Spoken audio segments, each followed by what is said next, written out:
What's up guys, and welcome back to the Scope channel. As you saw on Instagram, I've changed the name of the YouTube channel to make it more simple, and it is also the case on TikTok and Instagram. The Scope is the acronym of the strongest creature on planet Earth, which is a direct reference to two of my favorite anime characters. For me, this title means a lot, and in my opinion, it is the most prestigious and badass title that you can get, especially in anime.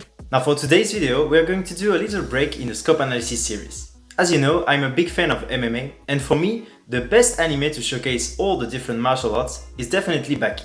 And with both the UFC 291 and Baki Season 2 just around the corner, I thought it was a great idea to do a video linking the two events. So if you like anime and you plan to start MMA this year, this video is made for you. In this video, I will teach you the basics of MMA and use some Baki scenes as examples. Alright, now that all has been said, let's learn mixed martial arts with Baki. Let's go!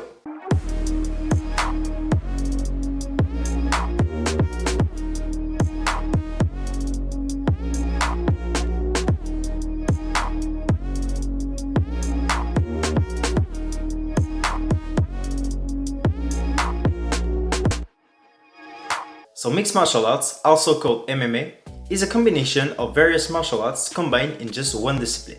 This combat sport allows a lot of different moves with just a few illegal moves. It is a very violent sport, but yet with a lot of respect. The fact that all martial arts are allowed makes it very diversified and really allows the fighters to have special strategies. Of course, like in boxing or kickboxing, you can KO your opponent with a good shot, but that's not the only way to win. You can also throw some jiu-jitsu submissions and chokes to make your opponent tap and lose the match. And finally, even though it's not very beautiful, you can also take him down with wrestling and just maul your opponent on the ground, like Khabib. With this being said, you see that there are a lot of moves, styles and combinations possible.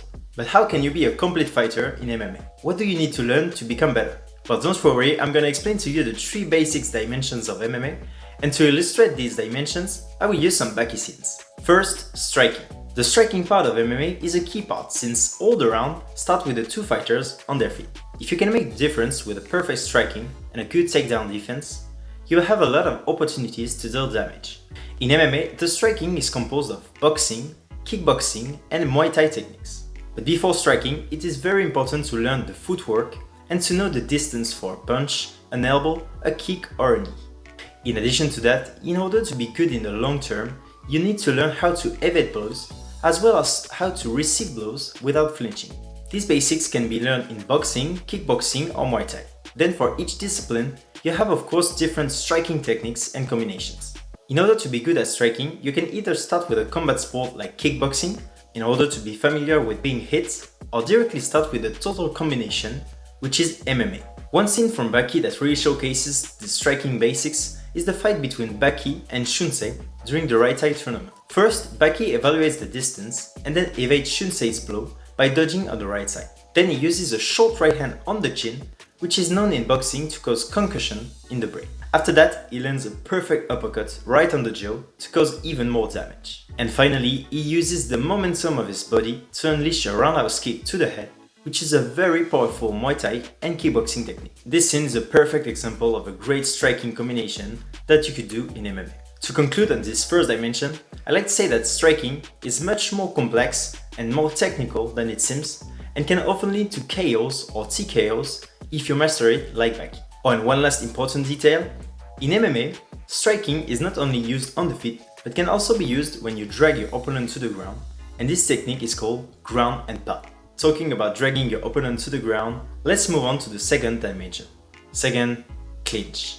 The clinch part of MMA appears when you cut the distance between you and your opponent in order to take him down, do a throw, or land some shorter blows. This part is also crucial because if you lack training or knowledge about the clinch, your opponent will drag you down easily. In MMA, the clinch is composed of wrestling, judo, sambo, and even Muay Thai techniques for striking. For the clinch, the basics that you first need to learn are the proprioception of your own body and the weight placement. And of course, you will need to practice a lot the very basic techniques like the single leg, the double leg, or even the sprawl for takedown defense in order to be used to this special grappling contact, which can be a little hard at first for your skin.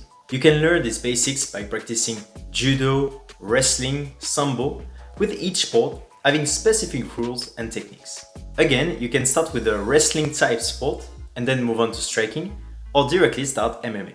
A great fighting scene from Baki to show the basics of clinch and grappling situation is the fight between Jack and Ali Jr. After exchanging a few blows in stand-up, Jack decided to go for a double leg takedown to drag Ali Jr. down and cut the distance. Even though he doesn't manage to lock it at first, by being persistent, he manages to secure 2 underhooks, which is a very strong position in which you have your arms wrapped behind the back of your opponent and under the armpit. And then he does a big throw like in judo or wrestling, but this time on concrete, which will start the beginning of the end for Ali Jr. To conclude on this dimension, right now in the MMA world and especially in the UFC, being very good at wrestling has been a very dominant strategy.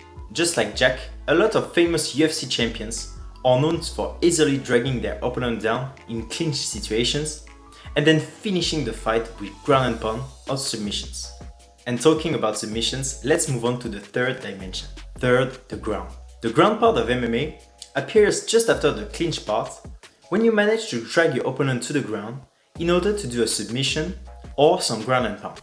This part is very underrated, but trust me, if you don't learn how to fight on the ground and you fight against someone who does, you will be helpless like a baby.